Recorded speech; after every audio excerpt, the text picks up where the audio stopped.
This is Dan Yeager, your new Leatherface. You're listening to Morbidly Made, where the fans have control. Officials have declared a state of emergency. Everybody they kill gets up and kills. Residents are advised to find a safe place and stay there.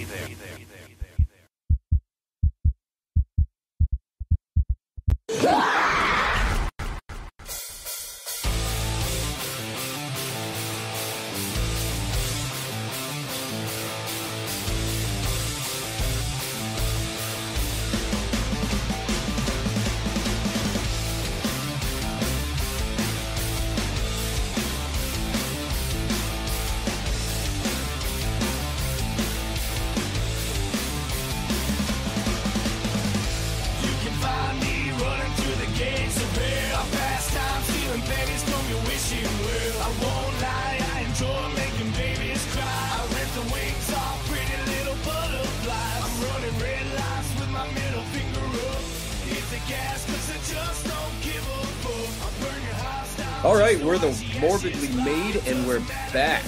I am John Rhodes. Along with me is Michael J. As always, and we're here to dive into some zombies in a couple seconds here. But up first, I actually want to kind of talk about the last show. Any of you that kind of listened to it, had questions about it, it's kind of like that because of the amount of editing that had to take place. Because, how would you put it, Mike?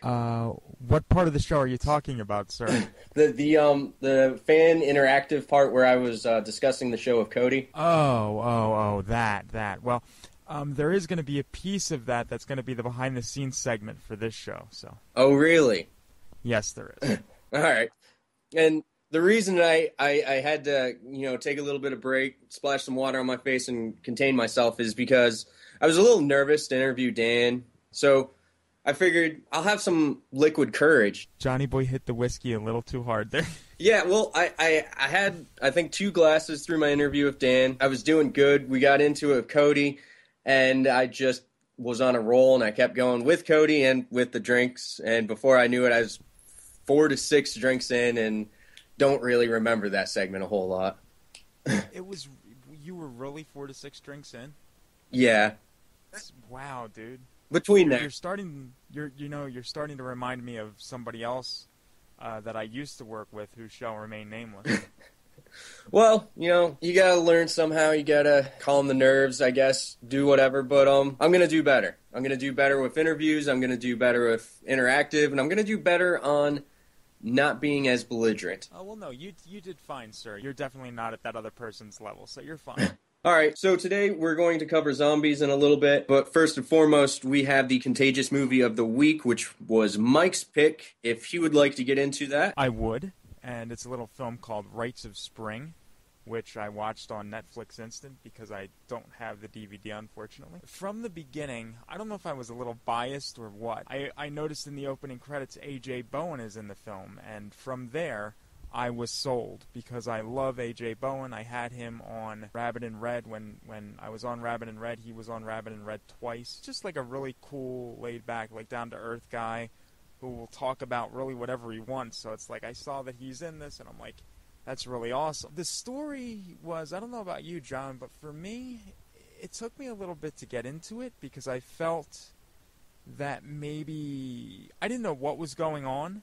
Because you see, like, these 2 girls in a barn, and they're being tortured by this person, and then you see this other group of people who are committing this robbery, and you wonder where it's going to go and what's happening.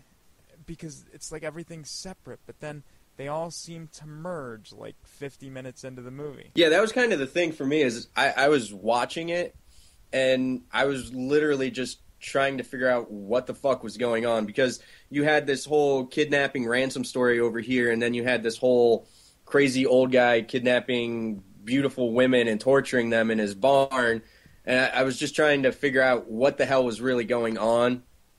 And to me, it dragged out a little bit too long before everything came together and kind of paid off. Right, yeah, I'll agree with that. It did drag on a little bit, but I was able to look past it for the most part, I guess, only because probably A.J. Bowen's performance really kind of made me say that this is decent.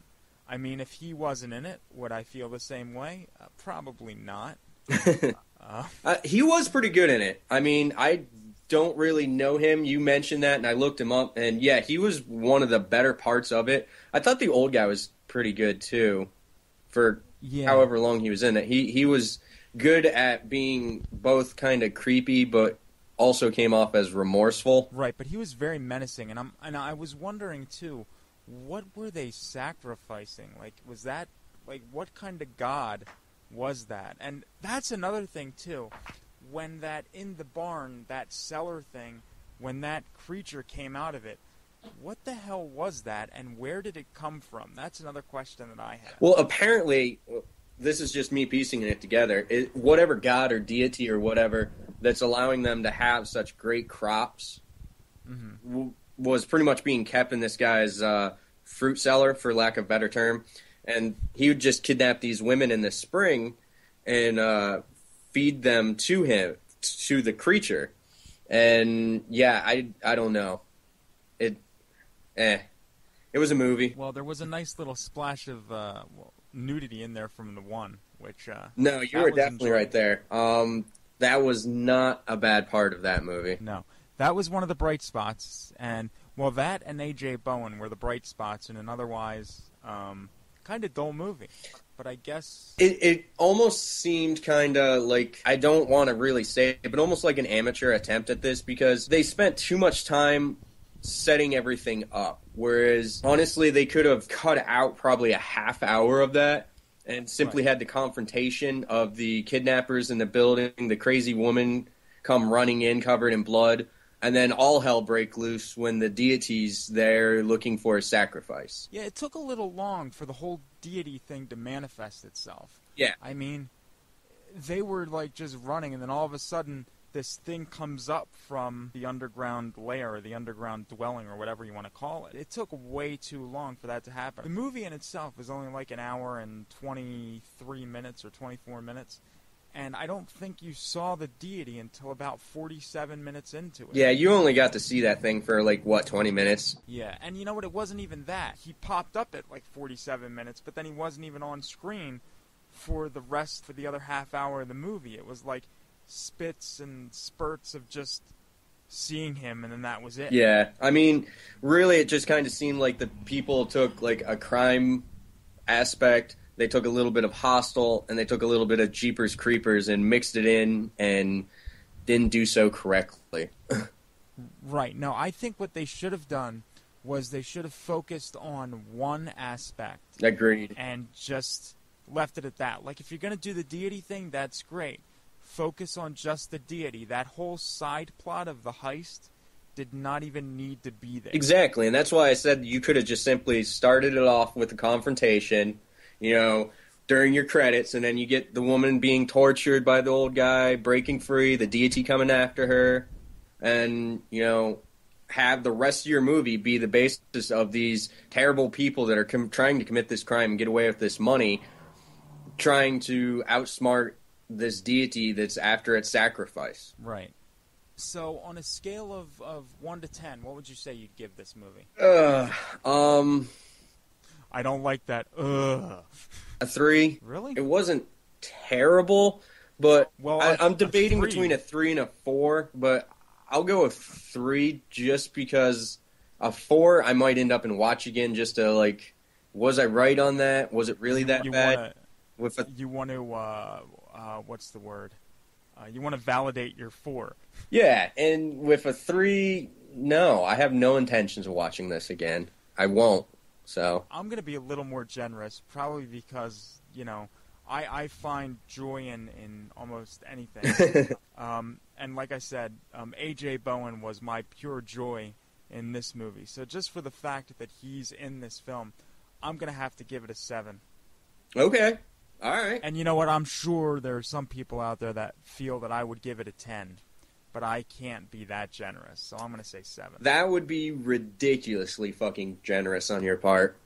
Yeah, I can't do that. Even A.J. Bowen is not going to make this a 10 movie for me. I'm sorry. All right. Well, we will get into my pick at the end of the show. Hopefully mine will pan out a little bit better. Well, we'll find out next week on that one. Yeah, we'll see. I did watch Mama on opening weekend, and we're going to get into that during the news segment because that was #1 at the box office. So that's a little bit of news, and then I'll give a quick little rundown of that. Well, I did watch a movie on Friday night that it's probably going to end up as another Contagious movie pick down the line because I want to kind of get into it a little further, a little deeper. But there was a movie, it was released by Image Entertainment this past week. It's called Wake in Fright. It's a 1971 film that stars Gary Bond and Donald Pleasence. And we all know Donald Pleasence as Dr. Loomis from Halloween. And the guy you masturbate to. Well, I used to, not anymore. No, I never did. The whole thing with this is he plays this alcoholic doctor. It's not a psychiatrist, just a medical doctor. And he's just like hangs with this group of really twisted individuals. It takes place in Australia. It's one of the strangest movies I think I've ever seen, and it's probably one of his best performances. And I mean, he's my favorite actor of all time. So I've seen many of his films, and I have not seen him pull off a performance like this since, I mean, this is even more kind of out there than a movie that he did in 1966 for Roman Polanski called Cul-de-sac. He's really just like this mad person he's insane, really. So you definitely have to check it out, and hopefully that'll be a Contagious movie pick down the line, so we'll be able to get into it a little more. All right, and I also watched one, but ironically, mine was also from Australia. Mine is The Lovely Ones. I really enjoyed that, and at some point that's going to be one of my Contagious movie of the week pick, so we will be able to dive into that one. If you haven't seen it, I suggest it. If you want to partake in the Contagious movie, hold off and watch it when that gets picked. And then call in and leave a message or whatever and talk to us about it. We want to hear from you guys on these. Yeah, let us know what you guys think. I mean, I understand nobody wanting to talk about the Rites of Spring, obviously. Yeah. But past that, we got this whole zombie talk coming up where we want to get into what is your preferred style of zombie. So without further ado, let's just dive right the fuck into this pandemic and fight off some hungry corpses. Sounds good.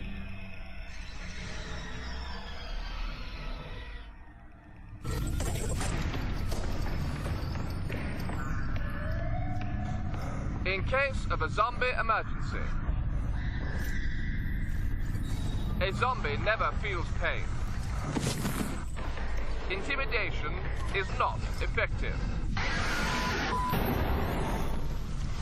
Violence is the only option to escape alive. If you meet a zombie, follow these options immediately. If it is possible, run. When you get out of range, continue running. If you have a weapon, shoot, preferably in the head. If you have been bitten by a zombie, cut off the infected area, expose the wound to fire, run.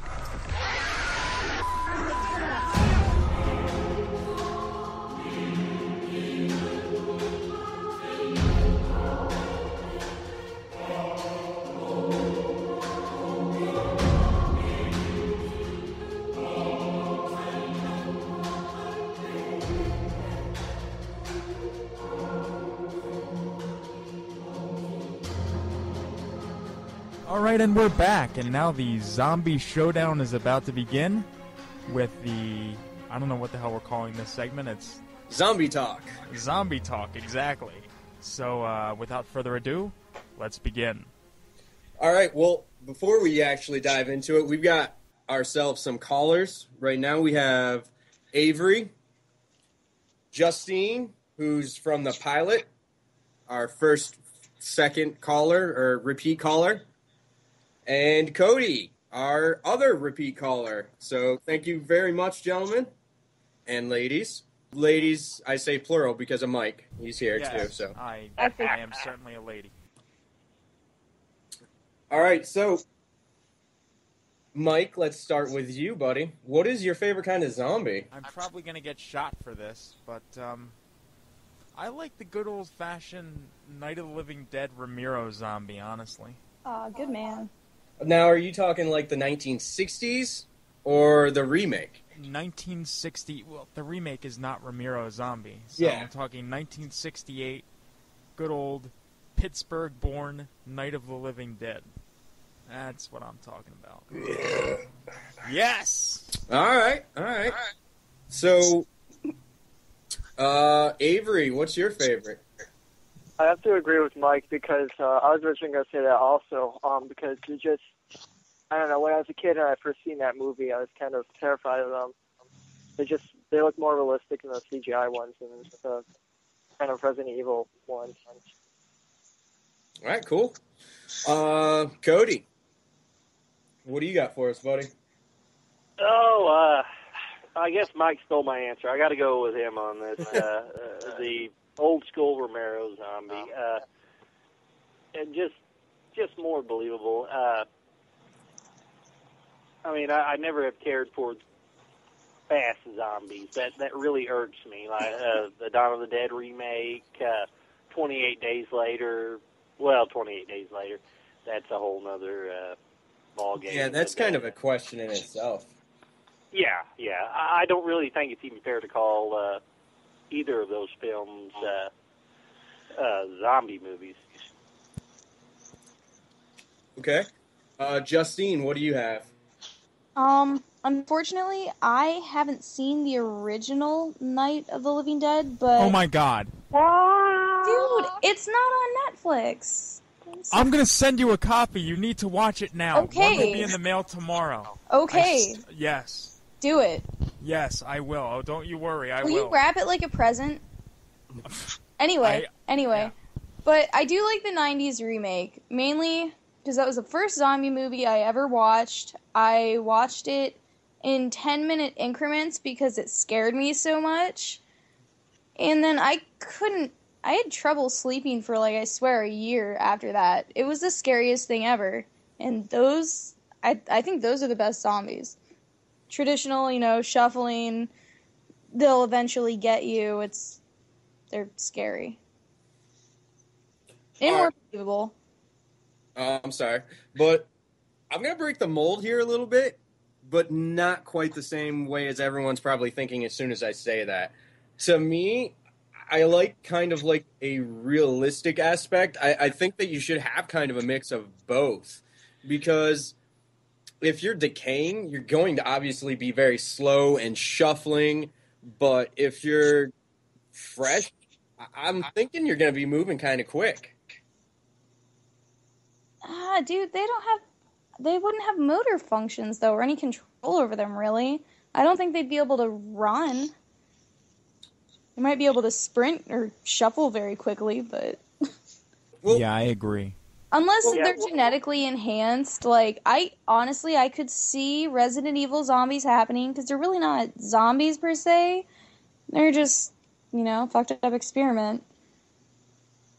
Okay, well, before we get into that, because that's something that's a good point to go off of, my question would be, why do you like these zombies? I mean, to me, I like my choice because it seems logical to me.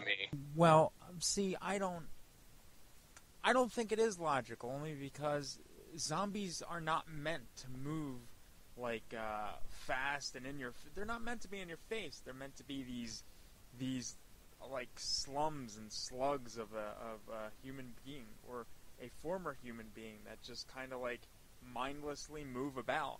Like the ones that move fast actually seem like they have motivation or they have like a brain, and that's just not the way. That's not a zombie. But Exactly. You're right there, and you get into the whole 28 Days Later aspect. Avery, why do you prefer those ones? They look more real, and I don't know, I really don't have a problem with the other kind of zombies, but I've always leaned towards the George Romero original Night of the Living Dead, because that was kind of, to me, where the zombie movie was done first and best. Okay, all right. And Cody? Oh, my. I don't even know where to go with this. I gotta say, I'm a real big fan of The Walking Dead, which I'm sure everybody here is. But fantastic. The slow zombies, it just makes more sense. I like to see zombies be more medically accurate in films. You know, once they die, yeah, okay, they can be fast at first, or not faster, but the state, depending on the weather too, if it's cold out, hot out, you know, the winter they're going to freeze, the summer they're going to rot in no time, you know, and that's one thing, like on The Walking Dead, getting back to that, that really bothers me about that. They're in sweltering heat, like in the second season, and, you know, these zombies are not going to last very long. They're going to be falling apart. And they make them feel, you know, like almost like they're in suspended animation. Okay. Well, that logically brings up the next question, which would be, obviously, what causes zombies, do you think? I mean, we have all these different explanations as to if it's, you know, supernatural, man-made, just a genetic mutation, all kinds of different things out there. What, and your ideal zombie outbreak, would it be? You know, I almost like it better, like in, again, going back to Romero, I almost like better not knowing. I think it's scarier that way, you know, just like, you know, look in Carpenter's Halloween, you know, I thought that it was a lot scarier in Carpenter's Halloween, not knowing why the killer was going around killing these babysitters, as opposed to the remake where they shoved so much information down your throat and backstory. You know, I think it really took away from it. But yeah, I'd rather not know. I mean, I if I had to choose one, I'd say a virus. I really like the way they've done it on The Walking Dead, going back to that. Yeah, but also with that, buddy, they don't really explain what it is, even with The Walking Dead. I mean... Exactly. You know, it's not too much information, you know. Well, you gotta figure that's realistic as well, because once it, like, said virus, if it was leaked from... Because I imagine it'd be leaked from a government facility. I mean, who else? But it would make sense, because it would start going, and once people actually start figuring out what it does... There's, like, every communications is down, so there's nothing broadcasting saying, hey, this is virus, blah, blah, blah. Like, it makes sense. I don't know. I thought that whole process of them figuring out the virus, it does make sense. Plus, something like that would spread really quick. Oh, God. Would make it really hard to control. God, for me, I actually have to agree that some form of a virus is probably the scariest, and to me it's probably the scariest because it is realistic. Yeah, exactly. Now, Avery, what do you think? I don't really know. I just it seems like a lot of the modern movies, a lot of the modern zombie movies lean towards it being a virus or something that happened in like a kind of science lab or something like that. So, I'm definitely going to have to lean towards that as well. Well, what I'm thinking is why not have, like, one of these things where the big, like, drum or whatever that's usually filled with toxic waste or something gets into the water, and then it just, like, contaminates people. They kind of did that. Yeah, that's Return to the Living Dead. Fever. Yeah, exactly. Let's do that then. What was that? See, now I thought you were going to reference Night of the Creeps. No. No space aliens dropping off the slugs that turn people into zombies. Now, with us strangely in agreement on a lot of things, I have to ask, how do you kill a zombie? Because there are actually different ways, even in all these different zombie films, to kill a zombie. Shoot him in the head. Double tap. Zombieland. Yep. I'm going to go with the more medically accurate, just take out the brain. Take out the, take out the motor function. Yeah, shoot him in the head. Okay. Avery? Well, the only way I really kind of thought about it was shooting him in the head or possibly even decapitating them.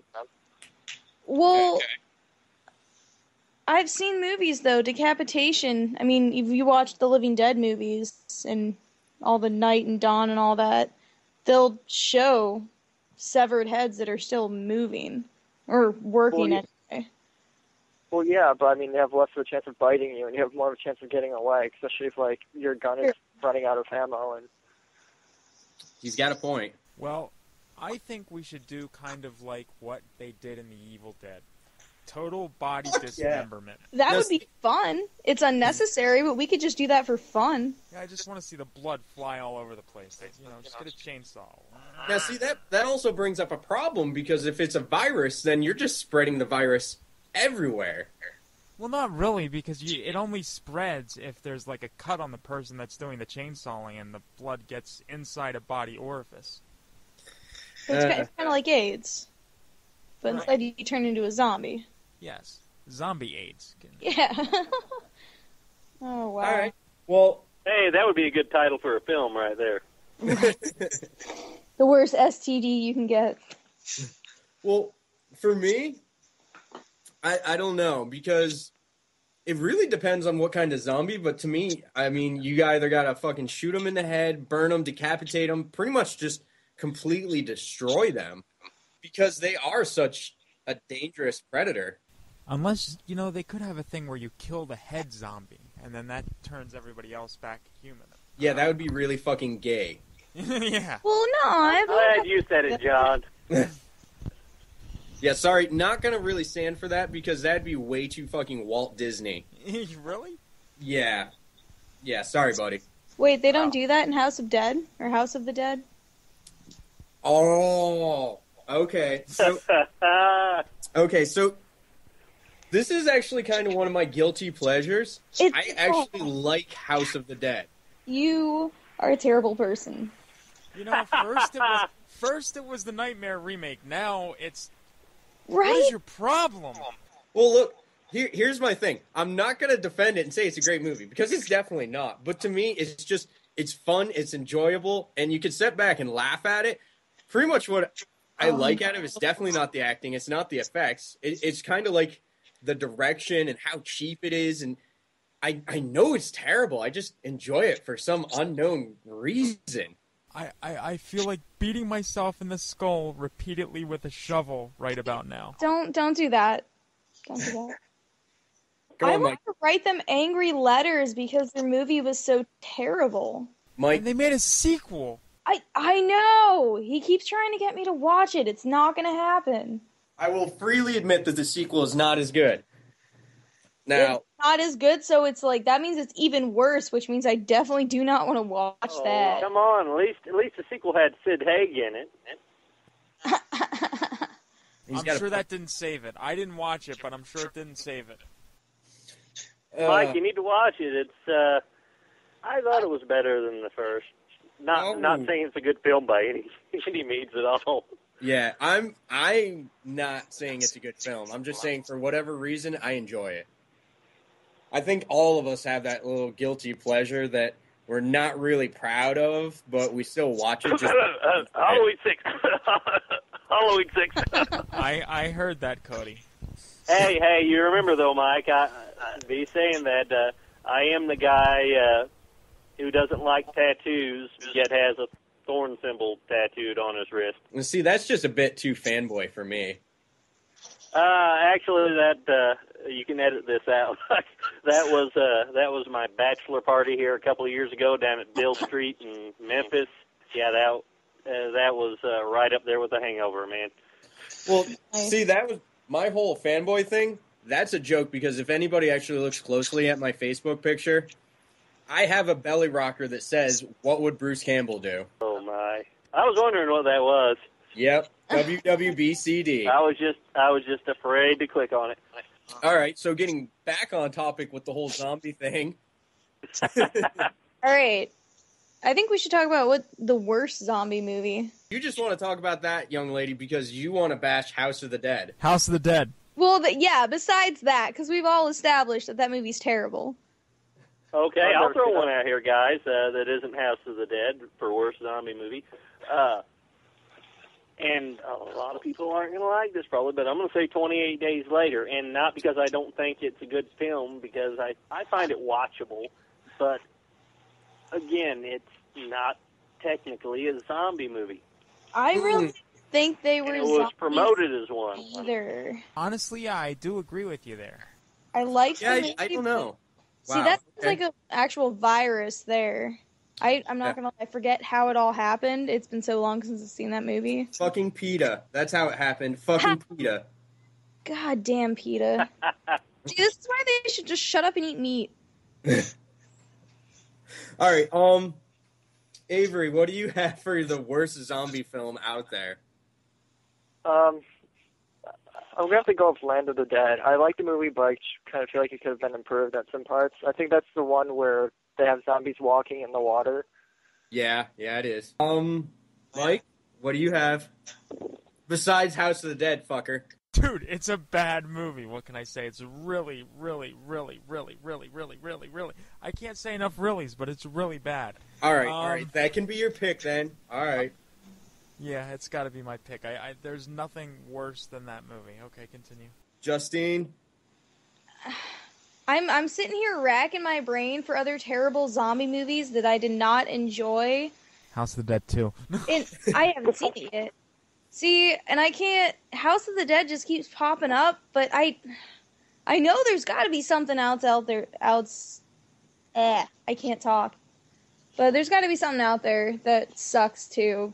But I don't know. House of the Dead is winning. All right. I'm going to go in a different direction than everybody. Survival of the Dead. And I put that one out there because it's fucking Romero. Well, you didn't like the whole found footage aspect of it, right? Is that the whole thing? No. That's Diary of the Dead. Yeah, that's Diary. Survival of the Dead is his god-awful following of it with, like, these crazy people on an island, and then these soldiers come on, and it's honestly an embarrassment to the rest of his zombie movies. But it's Romero. And that's what made it so fucking bad, is because he's already done it. He's set the precedent. He's made fucking epic and classic zombie movies, and then he pumps out this piece of shit. But the guy's like, 80? He's probably got Alzheimer's, you know? It's just like just like Grandpa sitting back there, you know? They can't hear anything you say, you know? It's like, yeah, sure, Grandpa, okay, yeah, whatever, yeah, you know? Now, I can see where a lot of people would want to say I should give him respect because of what he's done. And I do. I love the guy, and I respect the hell out of him. Actually, once we're done here tonight, I'm so pumped I'm probably going to buy Dawn of the Dead and definitely going to watch that shit tonight. But Survival of the Dead, I actually want to exclude that from his zombie movies. Do you think that Romero is at a point where, I mean, maybe he should just hang it up and say, you know, I've had a great career, but maybe it's time for me to just stop? No. You know why? No. Because if I'm him, fuck you, I'm going to keep making zombie movies because I'm going to keep making money. Well, and keep doing what you love as long as you can. Yeah, exactly. I mean, if I'm Romero and I want to fucking do it, nobody's got the right to tell me no. If he can still get work, you know, and get paid to do basically whatever he wants, you know, as far as his film career goes, you know, more power to him. Exactly. Oh, it could be all a ploy. He could pump out a new movie in the next year or so before he dies, and it's going to be like the best of his zombie movies ever. So he could just be, you know, fucking with us. I doubt he's fucking with us, but God, I pray he pumps out an amazing film. Honestly, I don't think he has time to fuck with us. So. Now, Avery actually put something up on Facebook that got me really excited, and then once I kind of actually took a chance to look at it, I was saddened. But last night, Avery... What's that? The fact that Zombieland 2 is never going to happen. Oh. No, I was actually talking about, I'm pretty sure it was you that put up the Dad of the Dead fake poster. That's not happening. That's bullshit. I want that to happen. Right? How awesome would that be? Robert Englund as George Romero? That would have been fucking killer. Yeah, agreed. I think all of us would watch that. Well, yeah, because it's Robert Englund as George Romero. Well, nobody cares about Robert Englund. Oh, but... you suck a dick. Well, yeah, that coming from the person that loves the Nightmare remake, of course nobody cares about Robert. Well, you don't care about Robert. No. Yeah. Don't get me wrong. Just because I like the remake does not mean that I don't hold the original in high regard. Because nothing touches that. That is classic. Exactly. I mean, the remake is a good film by itself, but compared to the original, it does not stand up. Oh, my. We need to do a complete show on Nightmare the Original versus Nightmare the Remake because I could... Oh, God. But we can't do that here. We have to stick with the zombies thing. Zombies? Yeah. Zombies.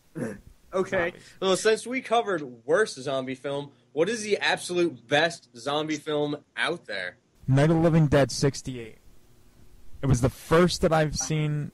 I think that's the best one. Okay. Because without that, you'd have nothing else. So continue. Oh, that's a good, valid point. I think we're all thinking of Night of the Living Dead on that question. Yeah. Yeah, Yeah. No, you know what? Fuck you all, Dawn of the Dead. Not The original or the remake? The original. The original? Okay. I'll go with that. That was just such terrible makeup. It doesn't matter. Honestly, it does not matter to me because I don't know why, but that is leaps and bounds above any zombie movie to me. I just love that movie. It's fucking epic, and oh god, it's just so good. I can't even put words around it. It's like Mike just trying to describe Halloween 6. It's an awesome movie. Don't get me wrong, but nothing beats Night of the Living Dead 1968, dude. Nothing. Really? Because you know that whole segment that we've been talking about? I have a certain zombie movie that's on there. You do? Yeah, I just fucking mentioned it. Was the Night of the Living Dead remake good? The one that Tom Savini did? Yeah, that was actually pretty decent. It was fucking awesome. I actually totally agree with that. I think it was really good because it was well done. The effects were amazing because obviously it was Savini. And the story was very true to the original. Overall, I love that movie, honestly. Scariest one to me. All right, so we've got into this. What is the scariest zombie that you guys have seen? Now, we've talked about best, we've talked about worst film, we've talked about best film, but if you were to meet this one, which one would make you shit your pants because you are so damn scared of this thing? Oh, I hate to have to say this. I really do. It brings me great pain to say this, but I'm going to say the Dawn of the Dead remake. Oh. And I'm not a huge fan of that film, but it just because the zombies are so much more threatening in it. The fact that they can run. Yeah, they're fast, and like you said, it's almost like they have reasoning. Okay, that's an excellent answer. I mean, we're not talking about film. We're talking about scary-ass zombie. That's a good answer. I'm not even sure I'd be afraid of a zombie, to be truthful. I don't know. How could you? Hey, what about a 28 Days Later zombie, though? You know. Yeah, it doesn't matter if you have a cut or not. Like that, puking up blood everywhere. I mean, that 28 Days Later zombie, that's right up there with about as close as you can get to reality. I mean, bath salt. Oh God, yeah. See, I'm going to disagree with you there with my choice, Quarantine. The zombies from Quarantine. Now, you can debate as if it's a zombie or not. I don't even really want to get into that.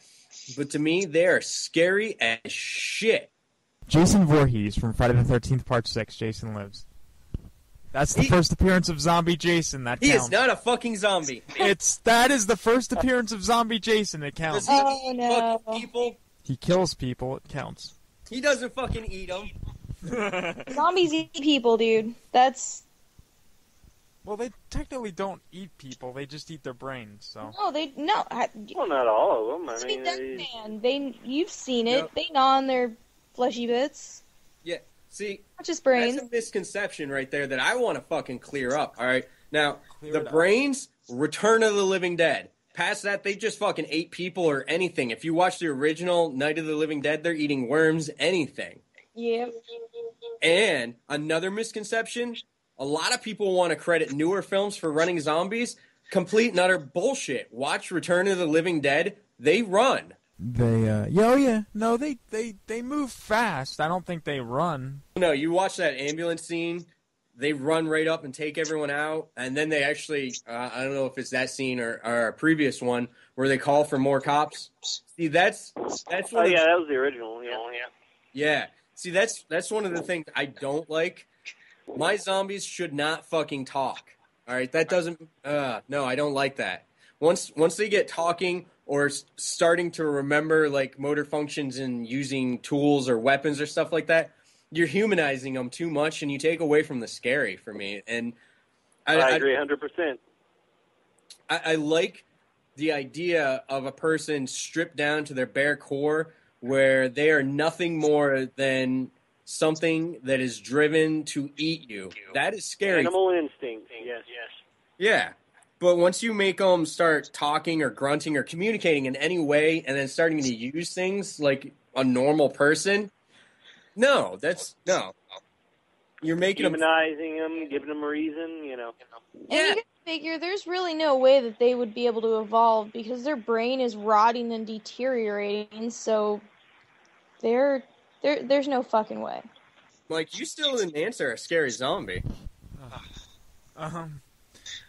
Fine, I guess Jason Voorhees from Friday 6 doesn't count. No, it does not. That's disappointing. I don't know. I don't know if I really have as scary as zombie. Okay. Fair enough. Well, before we really get into this next one, it's hard to even really express because I know we're all going to agree on this because we wanted to talk about it, best filmmaker for zombies. So I'm gonna actually have to go slightly outside the box here, but I'm gonna let everyone else go because I'm willing to bet they're all going to say the same guy, and I'm purposely not going to say the same guy just because I want to be different. You're not unique. I am a special snowflake. There's Special snowflake. So yeah, Romero. Sam Raimi for Evil Dead. Yeah. Oh shit, dude. Okay, I respect you that much more. Romero. Yeah, I could go with Raimi. Okay, now I agree. Raimi's amazing. He's pretty much the Godfather. He's the one that took him from the whole voodoo curse thing into this just mystical corpse that ate people. But hang on a second, sir. I said he's the best. I wouldn't say I would still say Romero is the grandfather. Oh, absolutely. But Raimi is, he really elevated it to another level. That's why. Well, yeah, kind of like comparing Hitchcock to Carpenter, Right. No, I am not going to refuse that in the least. In fact, you know how much I love him. We just mentioned my tattoo. I am all about the fucking Evil Dead. It is my absolute favorite film of all time, regardless of anything else. Yes. But I will dispute the whole fact that they are zombies. They're not. They're deadites. They're possessed by Kandarian demons. Yep. Whether that results in a zombie, I don't know. Okay? But past that and getting into that whole argument, my answer, Paco Plaza, the guy who made the Wreck films. Okay? So nobody watches Spanish movies. Hey, I've seen it. I watched the first one. Cody, Avery, either of you guys seen any of these? No. Yeah. In unison. Well, what decade were they made in? That was 2000, I think, right? Like in the 2000s? Well, the first Wreck came out in 2007. Rec 2 came out in 2009.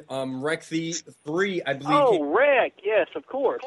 Okay, yeah, Rec 3 came Still out. haven't seen them, but I'm aware of them. Yeah, 2012, and they've got another one coming out. Honestly, I love those fucking films. They're scary. I mean, I'm not gonna lie. The quarantine zombies scared me more.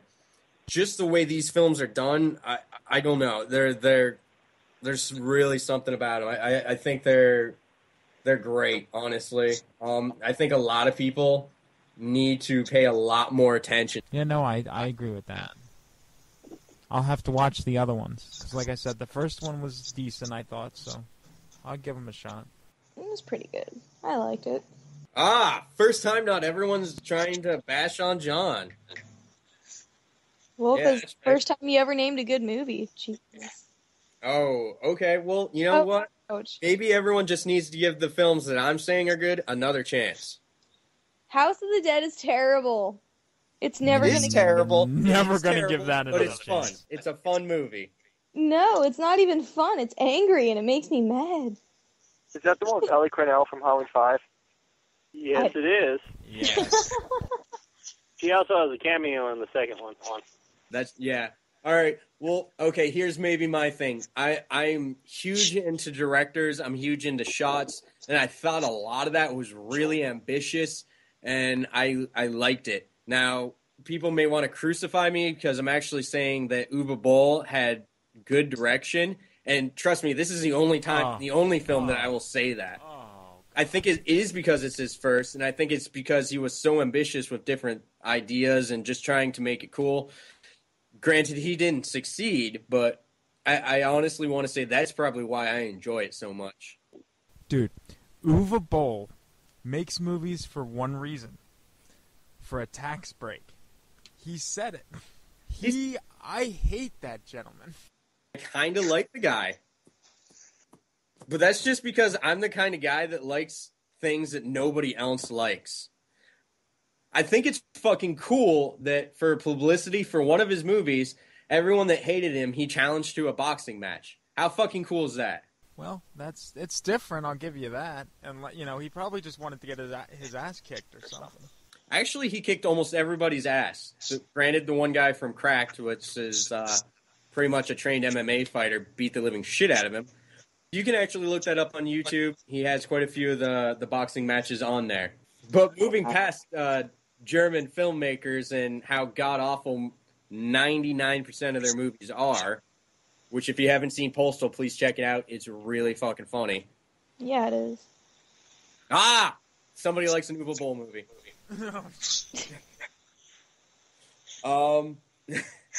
Sorry, that made me lose track of where I'm sure it did, yeah.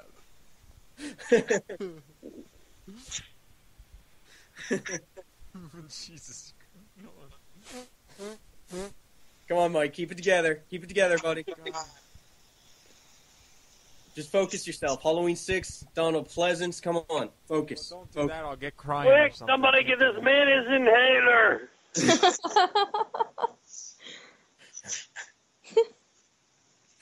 Oh. All right. So since Justine brought it up, and she's our first ever repeat caller, how do you survive a zombie apocalypse? Oh, man.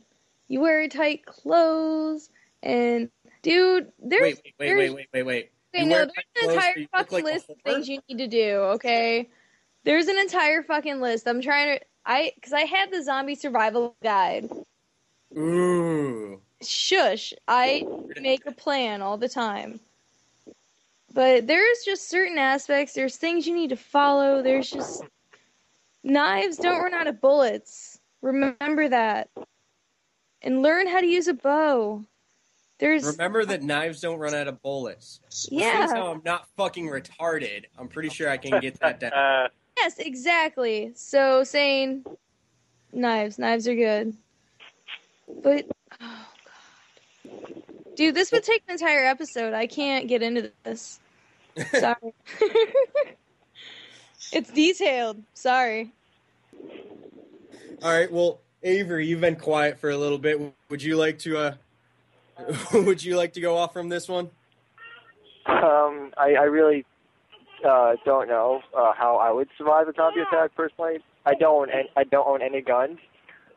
So I guess my method would just be like going to an abandoned building in town and just like boarding it up and stuff with my friends. There's actually a quiz on Facebook that says how long would you survive a zombie apocalypse, and I took it recently, and I lived forever. So. Oh, really? Because I'm pretty sure I've taken the same one, and you actually beat me because I got the next one down where I'd outlived.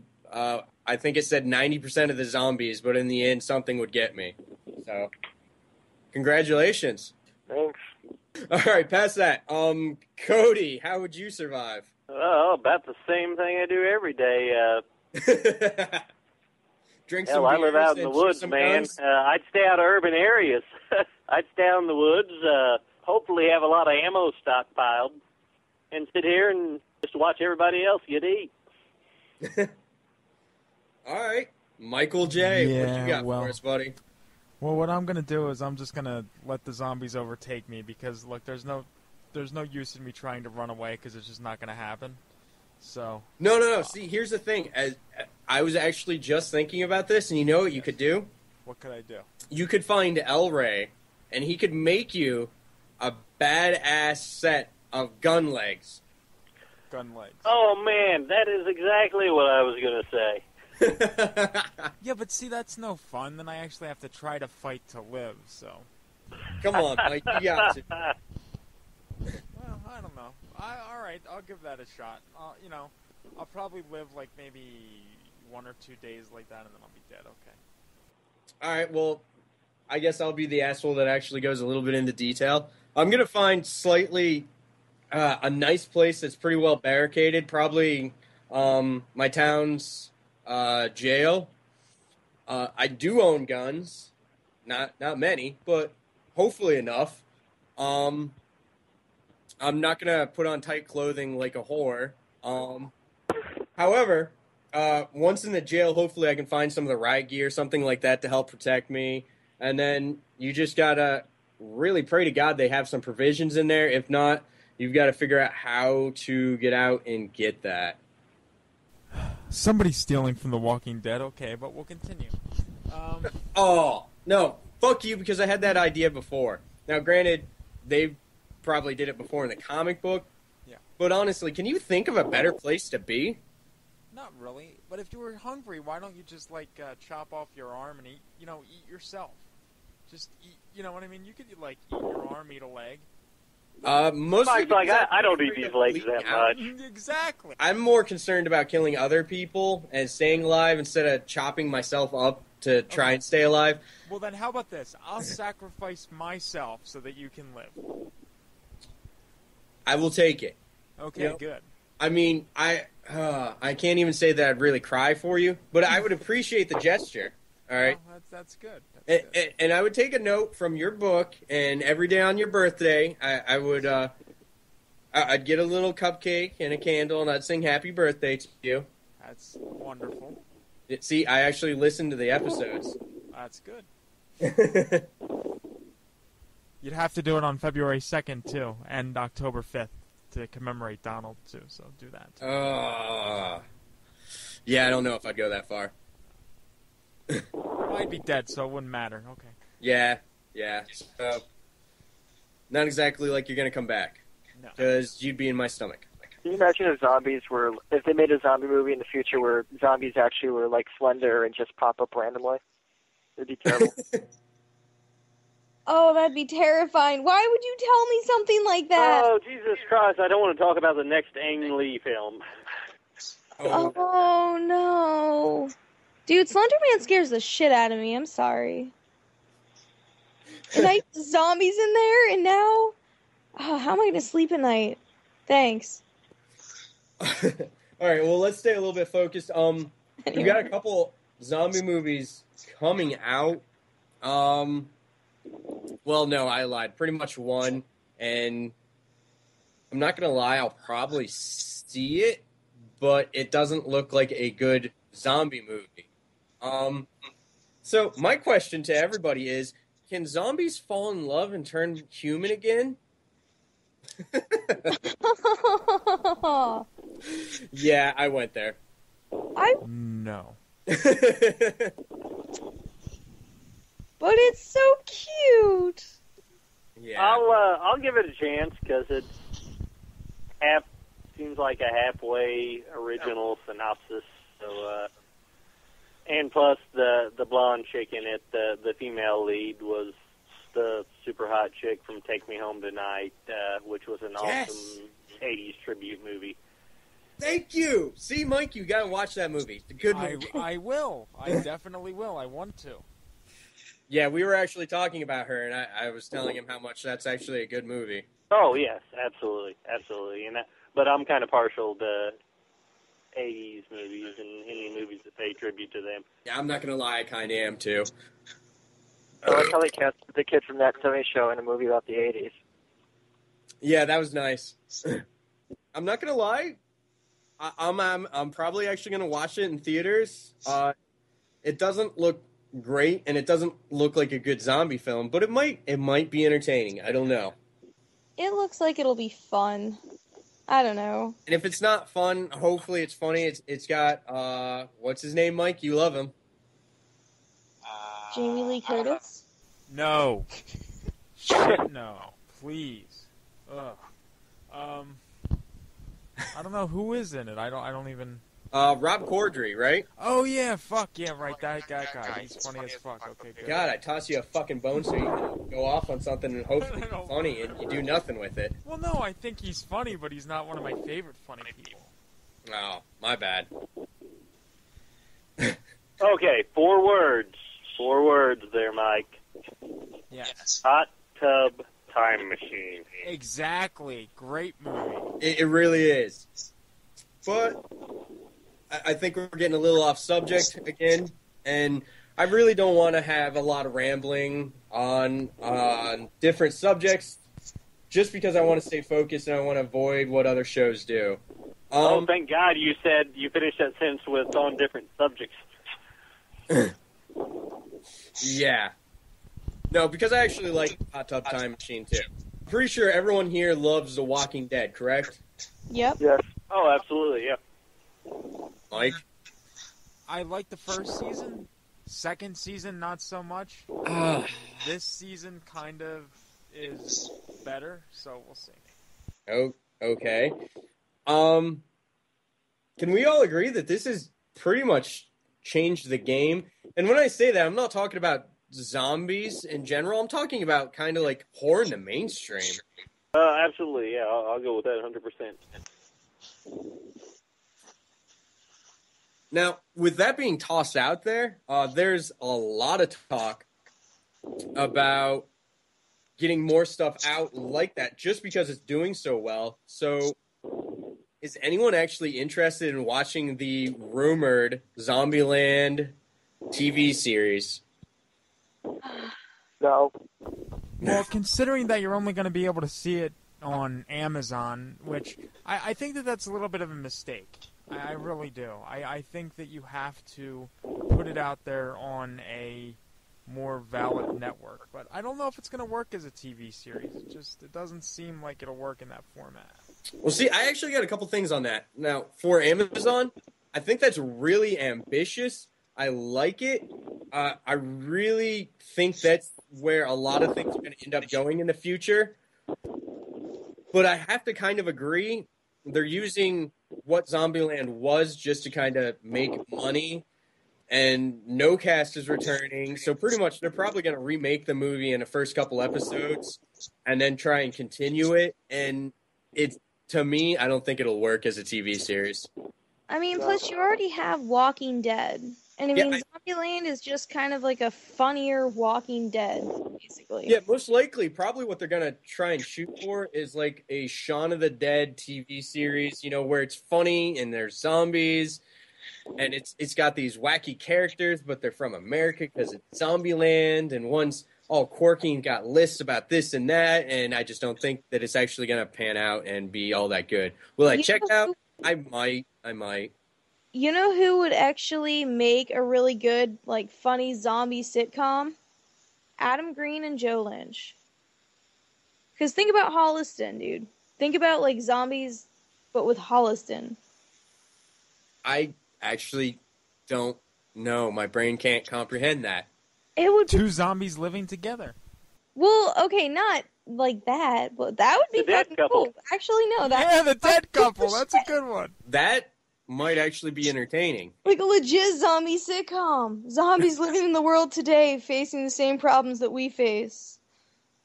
Except... Oh no, my hair, it's falling out. Next on Ugly Americans. Oh, No. good point. I feel a TGIF resurgence coming on. What? All right. Well, we dived into that section. So, what do we think about bringing humor into the zombie subgenre? Heck yeah. Okay. There's a point. If you take it too far, it's not as good. Okay, so where is that point, though, Mike?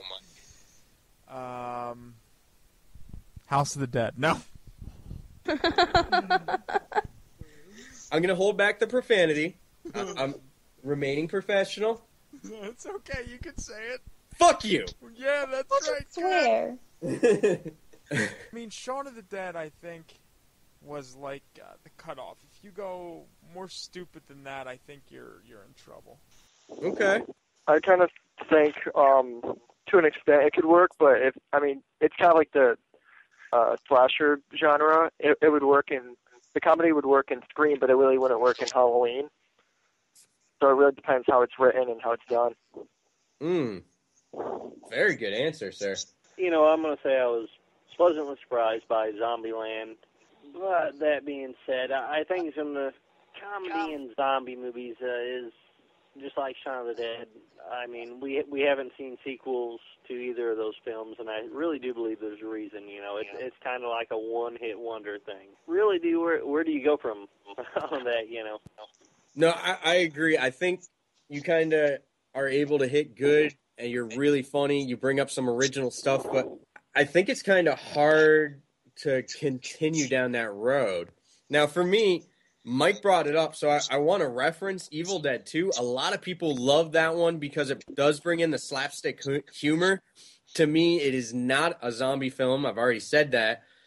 But to me, I think that one kind of ruined what the original was. And not really ruined in a bad way, but just took away from the original. Went in a different venue. I mean, to me, out of the trilogy, that is my least favorite. Yep. However, Zombieland nailed it. To me, Zombieland was perfect. I thought that was funny as hell. Well, my glass is dry, so let's start to wrap this up. Zombies don't talk. Exactly. Okay. That is Right. definite. Zombies do not talk. Well, unless they blink. Okay, that is the only thing that I will forgive for zombies talking is brains. And that really you could call Return of the Living Dead. You could almost call that just put it. You could almost throw it right in the same category as Zombieland and Shaun of the Dead. You know, adding that humor aspect, and you know, arguably Return of the Living Dead too. You know, it wasn't nearly as good a film as the original. True Definitely that. wasn't as successful, but it's kind of like, you know, lightning striking. You know, when it comes to comedy and zombie films, for some reason, I don't know why, but for some reason that it seems to only work once. Yeah, I mean, the first Return of the Living Dead was really good, and I think they had a really good balance between actually trying to be scary and some of the humor. I really like that one. Yeah. Well, when it comes to Zombieland, my favorite part of that movie is Emma Stone. I'm not sure if anyone agrees, but Yes. she's like my favorite character. I don't know my favorite part. Her character was really good, but favorite part is probably the conclusion of it. I mean, you can't really beat that. Bill Murray to death. Oh yeah, that was pretty good. I saw it coming a mile away, but damn, I still loved it. Yeah, it was still good. All right, we pretty much beat this corpse to death again, for lack of a better term. So yes. I'd like to thank Justine for calling us again, Cody for calling us again, and Avery, I'd love to give a shout out to you for all the support of being such a big friend to the show and for actually calling in today. No problem. Yes, our pleasure. Everyone, thank you so much, and hopefully we covered the zombie talk good enough for everyone.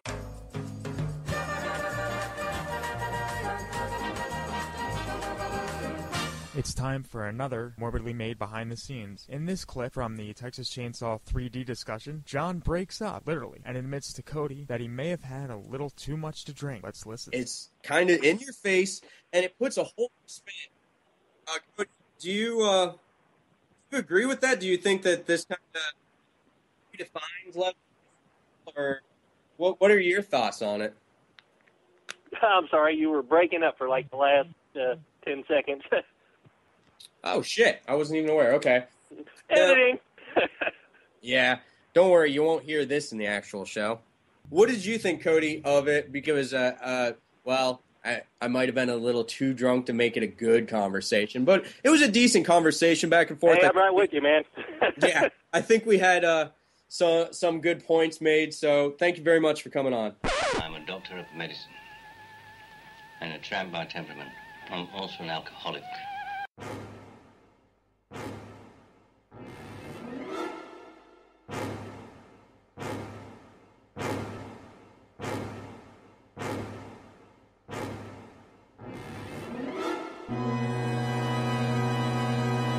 All right, and we're back, but before we move on, I want to address our fan in Malaysia. I'm afraid to butcher his name, so I'm just going to call him Dan. Dan wrote us and said the first zombie movie he watched was when he was 8 years old. It was a remake of Dawn of the Dead, and it really showed him that zombies could be scary. Now, here's the cool thing, to me at least. Dan actually agrees with me. He's been watching a lot of zombie movies, but the best zombie movie to him is Wreck. Now, he says that's actually the reason he likes to watch found footage movies, because you get all these great jump scares, the gory zombie-eating people scenes were like an oh my god moment for him. And the actual zombie design was really good, he says. He really enjoyed the fact that with the found footage, it feels like you're put into the scene with the zombies suddenly just popping out and attacking at you right in front of the camera. So thank you, Dan, for sending us that information. And maybe at some point we'll stay up late enough to get you on or something. Yeah, that would actually be really neat, but I don't know well, I do know the time difference because we did check into it, but I don't remember at this point. Yeah, 13 hours, I do believe, but I believe he said before kind of the issue was actually calling to the United States is somewhat limited on his side, so yeah. Well, maybe at some point we can make it happen. I think that'd be really cool. Definitely. Well, in terms of news, before we get into the major news topics of the day, there's something that I wanted to bring up that I saw. This is maybe from like a week and a half ago, but it was kind of disturbing to me. Okay. It's kind of like a true life horror story, so to speak. It's okay, so it's not about a horror movie. No. This is true to life. It's okay. This. I forget the exact location, but this this guy actually murdered he didn't murder his father, but he dug his father up. Or no, he didn't dig the father up. I'm sorry. He stole the corpse from the mortuary, from the funeral home, and he brought it home, and he was trying to make it like his father was still alive. That's some creepy ass shit. Yeah. He was. I think they charged him with something. For being a grave robber. I guess. Yeah, something along those lines. I don't know. Yeah, that was weird, to say the least. And if I had the article in front of me, which I don't, maybe I should have, this would have been a little more... Yeah, next time be prepared. Yes, exactly. Exactly. That's a problem that I have, I guess. But well, we are very professional on this show, and I demand that you are 100% prepared. Extremely. I mean, I don't know what my problem is. My head is just somewhere else today, I guess. Probably up my ass, but that's another story. So in other news, The Evil Dead and The Lords of Salem officially have their ratings. Wow. All right. Okay, well, as of today, we're recording this January 29th, so as of today, The Evil Dead is rated R for strong bloody violence and gore, some sexual content, and language. And this opens April 12th. Now, do you feel that we will see an unrated cut on DVD and Blu-ray? You know that there's absolutely going to be one because the first submission got an NC-17, so that's the one that the director and the producers wanted to put out. Plus, you know these guys make so much more money by putting out a new edition as soon as it comes to DVD and Blu-ray. Right. And now, do you think that, what's the word? So basically, you think that this is going to be a balls-to-the-wall deal, and basically there's no fucking around. We're getting blood and gore, all this. Do you think that it will be better than the original film? Oh, no. But to me, I don't think many things are ever going to live up to the original. But, you know, the original Evil Dead is my Halloween 6 to you. It is my absolute favorite film ever. So there's just so many different things to that movie that I don't think it can be better. Now, are we talking as a film-wise, technically, story-wise, and all that, acting? I'd be willing to bet, yeah. But for me, it's probably not going to be. Am I super excited about it? Absolutely. I mean, Mike and anyone that is following me on Facebook can actually tell that I'm really freaking excited about this movie. Yeah, you are. You're almost obsessed with it. To some level, I believe. Okay, I'm not even going to lie. I actually found out that it was playing at South by Southwest Film Festival as the world premiere, and looked up prices of the tickets to attend it, and then prices to fly there. Yeah, that's I'm not doing it because it's really freaking expensive, but it did cross my mind. That's a crazy fan for you. But you know what? I can't say that I would not do the same. Had I, if I were to find out that Halloween 6 was playing at, like, let's say they did a Halloween 6 Memorial Day, and, they had, like, a special 15th anniversary screening, or actually, no, we're past that, 17th anniversary screening this year. 17th anniversary? Really? September 29th will be the 17th anniversary of Halloween 6. Wow. Yes. So... Yeah, but I would definitely fly there to see it if I could. Now, also, The Lords of Salem got an R rating for disturbing, violent, and sexual content, graphic nudity, language, and some drug use. No, wait. I have a question before you even move on. Disturbingly violent sexual content. Was there a comma in there anywhere? Disturbingly violent and sexual content. Okay. Okay. So that means that there's a lot of disturbing violence. Now, does that also mean that the sex is disturbing? I don't think so. I just think that they're saying there's a great deal of sexual content in this. I watched the trailer. I did a running audio commentary over the trailer before. To me, and maybe I can pull that audio at some point. It is kind of funny, but I don't get it. Maybe it's just because I'm stupid. Maybe the movie is supposed to be very smart, but I don't get it. I don't understand it at all. Well, from everything I'm getting, it seems like they allowed Zombie to pretty much run wild and do what he wanted, and all reports that I've read and kind of the feel I get from the trailer is it's very artsy, it's very 70s, it's very Italian. So that's kind of what I'm going in expecting. So you're saying that Rob Zombie is making a modern day, I believe it's called, is it Giallo? Giallo? Yeah, I think that's, yes. Yeah. So he's making a modern day one of those films. Very possibly. I mean, that's just what I kind of gathered from reading it. I gotta say, I am not really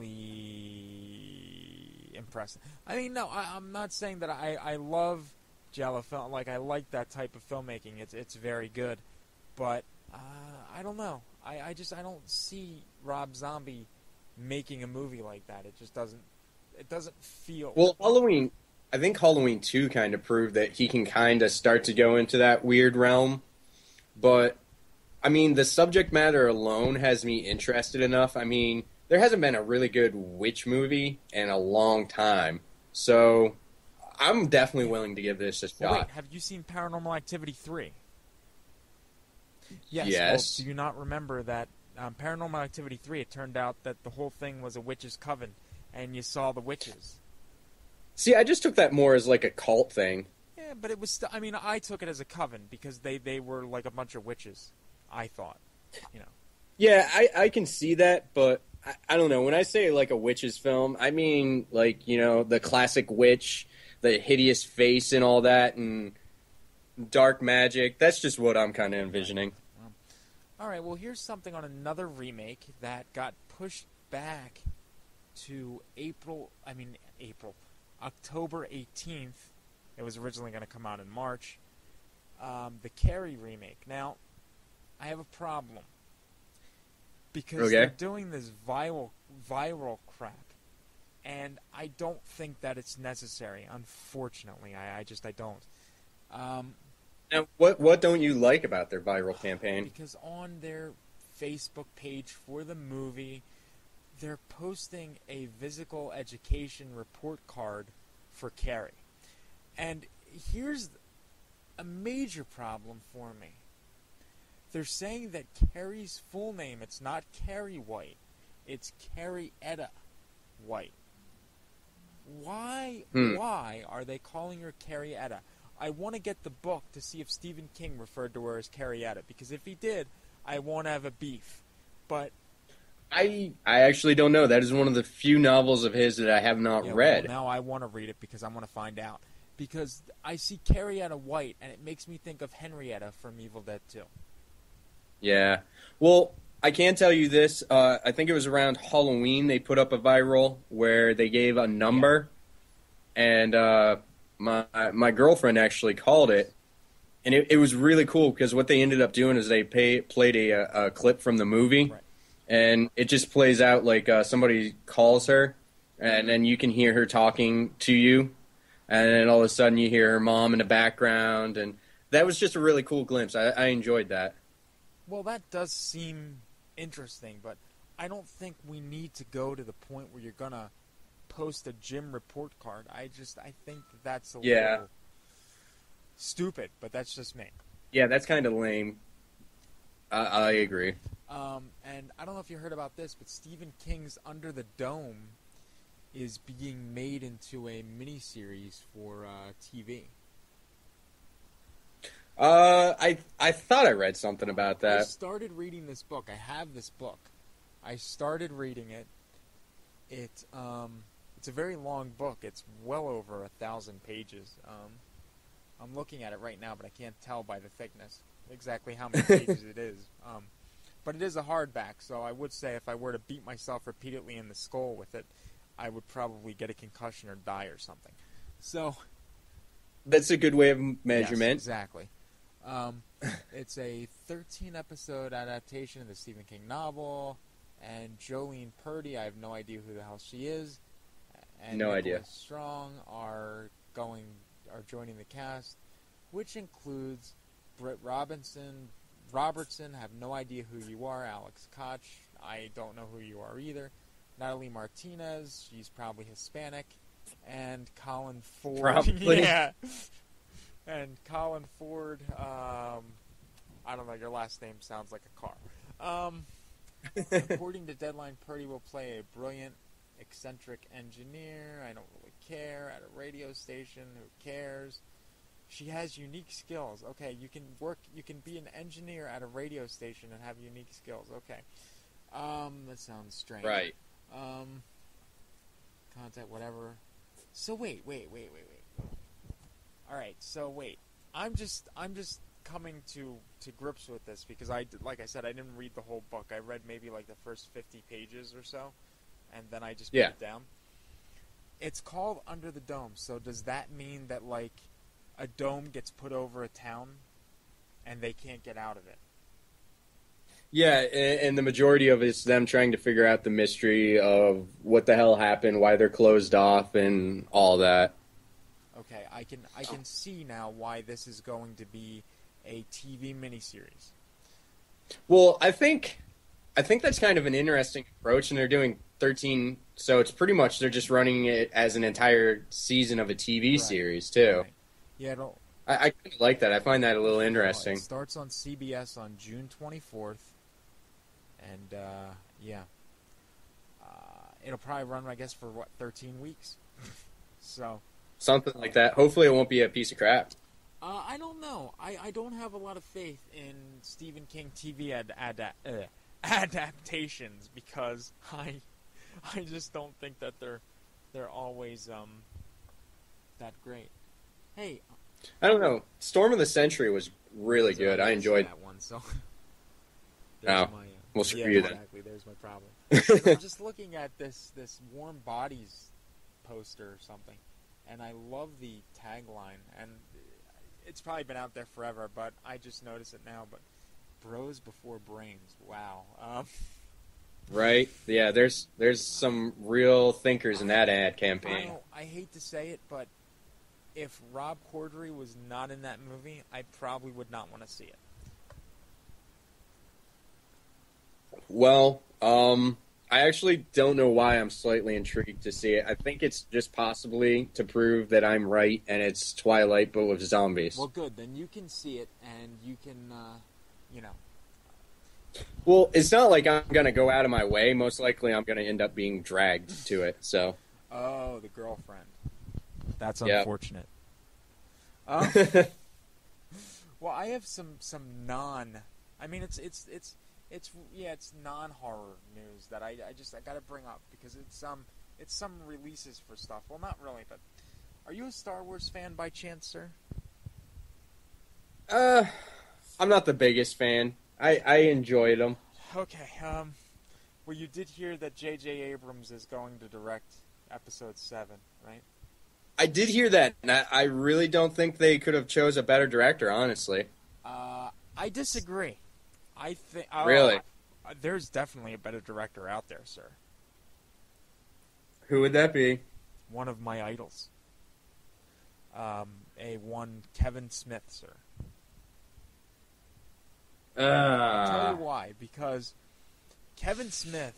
I mean, I don't know how big of a how big a Kevin Smith fan you are. I really like Kevin Smith, well, actually. See, so I knew that we were destined to be friends here because Kevin Smith, I love that gentleman. He is my favorite.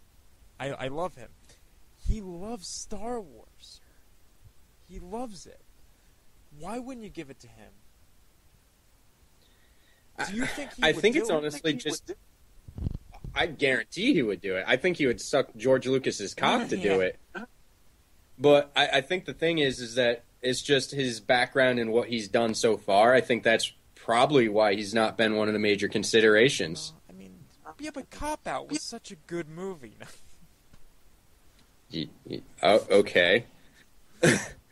I didn't see it in theaters, but I bought the Blu-ray when it came out, so I did support it. But yeah, it wasn't the best, but I don't blame him because he didn't write it; he just directed it.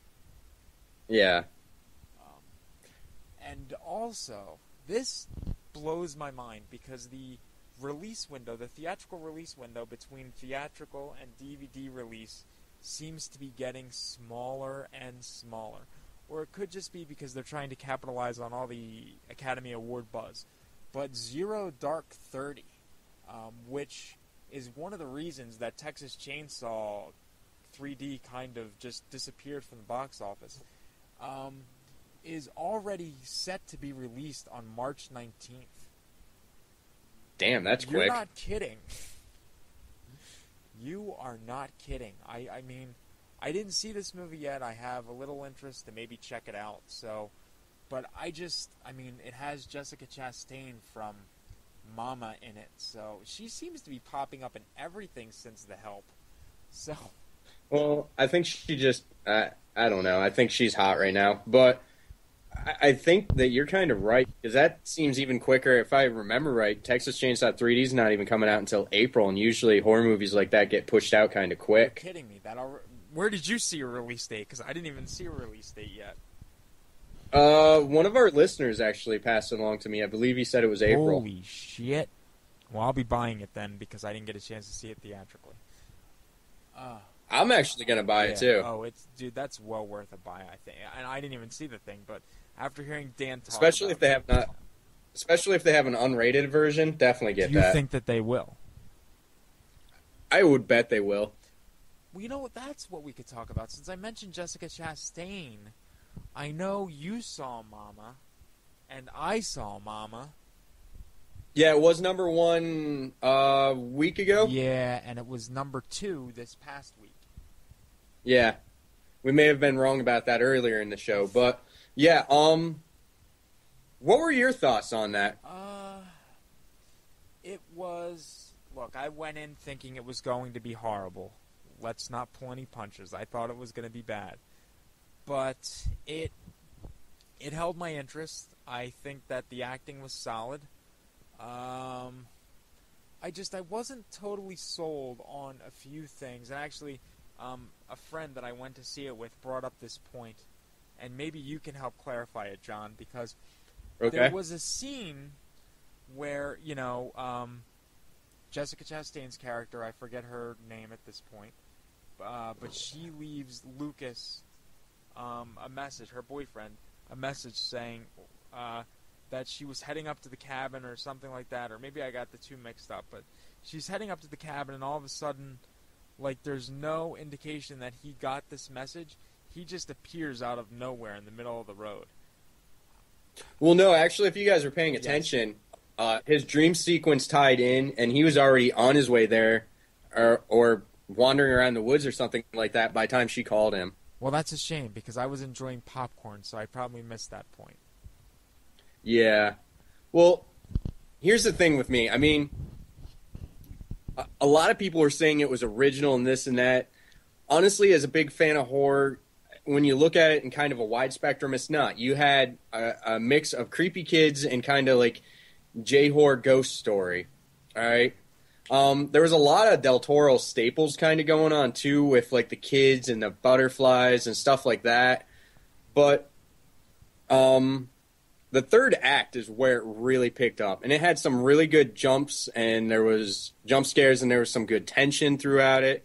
The dream sequence with the female lead's character, that was really good. I really liked that a lot. The direction was pretty decent, I thought. There was one really good shot I liked a lot. When I went and saw it, the theater was actually 3/4 full, but there was really nobody screaming at all. Really? I mean, yeah, it seemed like it was kind of middle of the road, made for the general public. But, the kids were actually really good. They were creepy, but it fell apart at the end. It had this what the fuck Disney ending, honestly. Well, I mean, I jumped. I won't pull any punches there.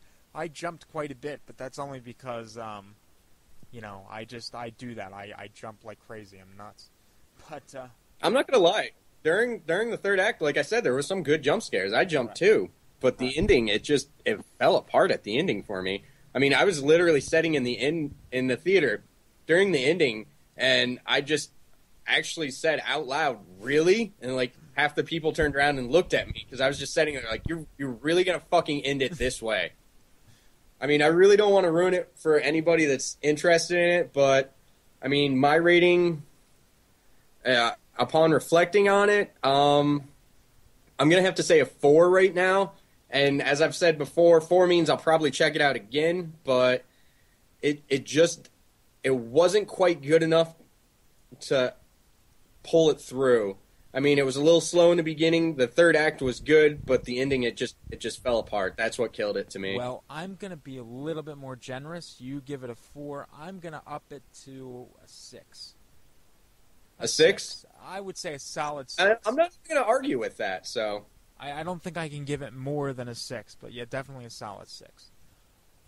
Yeah. And our friends over at Synapse are going to be releasing 2 Dario Argento films to Blu-ray later this year. The first is Tenebrae from 1982.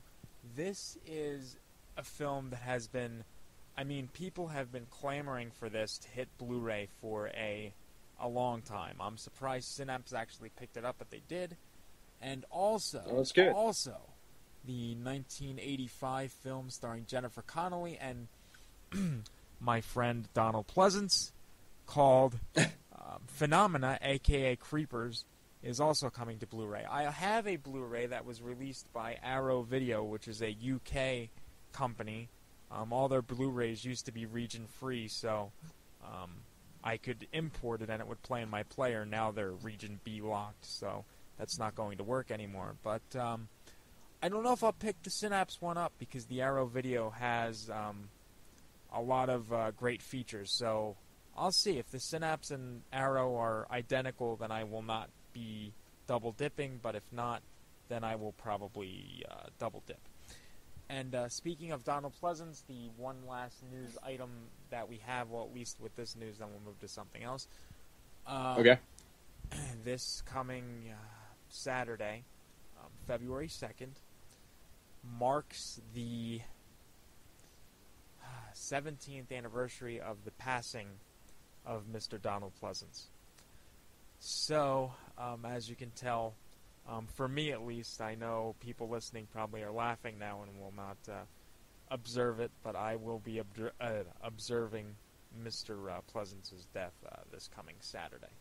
And I invite all of you to join me and watch Halloween 6 or another of Donald's films on that day. He's been in close to 200 of them, so there's plenty to pick from. All right. You know what, Mike? Just to throw you a bone here, if you let me know when, I will watch Halloween 6 this weekend with you. I mean, not together, because obviously we live on opposite sides of the state. But I will watch it, too. And anyone out there that is interested, you can follow us on Facebook. Me and Mike both use Get Glue, and you can see what we're watching all the time. And, well, see, you wouldn't want to watch it with me because I do cry, and I will cry a lot. And when you're not blubbering like a little girl, you're probably saying all of Donald's lines. Oh, yes, they're all committed to memory. His and Paul Rudd's Tommy Doyle's lines are as well. All right, but this show is going to be slightly delayed in other news, simply because we're actually changing up our formatting. We're going to be releasing shows now every 10 to 12 days. And that's just scheduling-wise with this. It makes it a little bit easier. It allows us to get more guests, and it allows us to kind of be more interactive with our fans. So we hope everyone adjusts to this and really likes it. But also we have a lot bigger news, too, that I'm sure Mike would love to say to all of us. Yes, as of, well, you know what, as of today, we'll say as of today, January 29th, starting in February, we will be featured on WWPM MediaNet, which is an internet radio station, so you can catch us on there as well as on The Devil's Eyes and YouTube. But we're hoping that this will help increase our audience, and hopefully we will spread to other internet radio stations as well. Yeah, it's great news. I'm really happy about this, and I'm hoping that we just continue to grow. I think we will. Most definitely. All right, but not to drag this out any longer, Mike got his pick for the movie. So my Contagious Movie of the Week pick for this week will be Fragile. It is on Netflix Instant. So anyone that wants to watch this, And feel free to give us a call, shoot us messages, emails, anything about it, and we will be discussing it on our next show. And then, after that, I believe we are going to let you, the listeners, pick the contagious movies of the week. Yeah, exactly. I think that's going to be our normal format. And Mike will get a pick, I'll get a pick, and then we'll leave it up to the fans. What we'll probably do is whatever the most popular vote is, we will go with that one. Right. And it doesn't necessarily have to be on Netflix. No, not at all. I'll go out of my way to watch whatever movie you guys suggest. Right. Oh, don't worry. I'm pretty sure that I can track down whatever somebody would suggest, so we would be okay. But yeah, even if I can't find it, I'm willing to bet yes. Mike can. But, I mean, I guess, aside from that, now we just have to say a big thank you to, of course, thedevilseyes.com for picking us up doing this. Absolutely. I also want to thank, obviously, WWPM MediaNet and Jake Leonard for welcoming us aboard, letting us join their family, so to speak. And also, we'd like to thank Bill over at Horror Palace. You have been instrumental in helping spread the word, as well as Avery. We thanked him last time, but I will thank him again just because he's done so much for the show, and Cody and Justine for calling. And just to clear that up real quick, Justine and I have an ongoing, long relationship. She's becoming fast friends with the show, and that's why I ridiculed her. So don't feel afraid to call in and that I'm going to be a prick to you, because unless you're a complete moron, I'm not going to be. It's just we already have a built relationship, and that's kind of our rapport. So yes, just letting everyone know. Holy shit, Teaching Mrs. Tingle is coming out on Blu-ray January 27th. I'm sorry, I just saw that and I'm like, wow. Okay, completely random. But yeah, we would like to thank all the sites that are supporting us right now, all our listeners, and Cody, Avery, Justine for calling in. And I personally would like to thank Dan Chase for being so supportive of myself and the show. So thanks, everyone, and so long.